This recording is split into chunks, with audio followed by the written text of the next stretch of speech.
इस औरत ने 3 साल से विधवा का जीवन जिया है, लेकिन जैसे ही वो दोबारा शादी करने की सोची, उसका जेठ अचानक सामने आकर जोरदार विरोध करता। शुरुआत में महिला को भी लगा कि जेठ अपने मृत भाई के लिए न्याय चाहता है, लेकिन उस दिन जब उसने जेठ को अपने ससुर से बात करते सुना, तभी उसकी आंखें खुली। असल में जिसे वो जेठ समझ रही थी वो कोई और नहीं बल्कि उसका पति ही था, और उसका पति कभी उसका कोई जुड़वा भाई था ही नहीं। पति ने अपनी मौत का नाटक सिर्फ इसलिए किया ताकि वो खुलकर अपनी पहली प्रेमिका के साथ रह सके। सच्चाई जानकर औरत जैसे बिजली से झुलस गई। इन 3 सालों में उसने इस घर के लिए सब कुछ किया। वो कभी दूसरी शादी नहीं कर पाई क्योंकि उसके पति की माँ अपाहिज थी। अगर वो चली जाती तो सास की देखभाल कौन करता? लेकिन उसे क्या पता था कि ये सब एक बहुत बड़ी धोखाधड़ी थी। दिल टूटने के बाद उसने फोन उठाया और अपने कमांडर के प्रपोजल को स्वीकार कर लिया। पर उस आदमी को कुछ भी खबर नहीं थी जो अब भी अपनी पहली प्रेमिका के साथ ऐश कर रहा था। औरत दुखी होकर अपने बेटे के पास गई। वो नहीं जानती थी कि बेटे को ये सब कैसे बताए, लेकिन बेटे की आंख खुलते ही उसने जो पहली बात कही उसे सुनकर महिला स्तब्ध रह गई। असल में बेटा तो सब जानता था कि वो बड़े पापा ही उसके असली पापा हैं। अब समझ में आया कि जब भी वो आदमी घर आता, बेटा दौड़कर पापा कहता, पर वो आदमी हर बार बेटे को खुद से दूर करता। महिला तब भी यही समझती रही कि बेटा अपने पापा को बहुत मिस करता है, इसलिए उनके जैसे दिखने वाले जेठ को ही पापा समझ बैठा। पर अब एहसास हुआ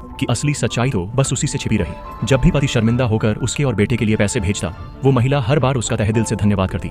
अब सोचती है वो कितना बड़ा मजाक था। फिर उसने अपने समझदार बेटे से डरते डरते पूछा, अगर मैं दोबारा शादी कर लूं और तुम्हें एक नया पापा मिल जाए तो क्या तुम मेरे साथ चलोगे?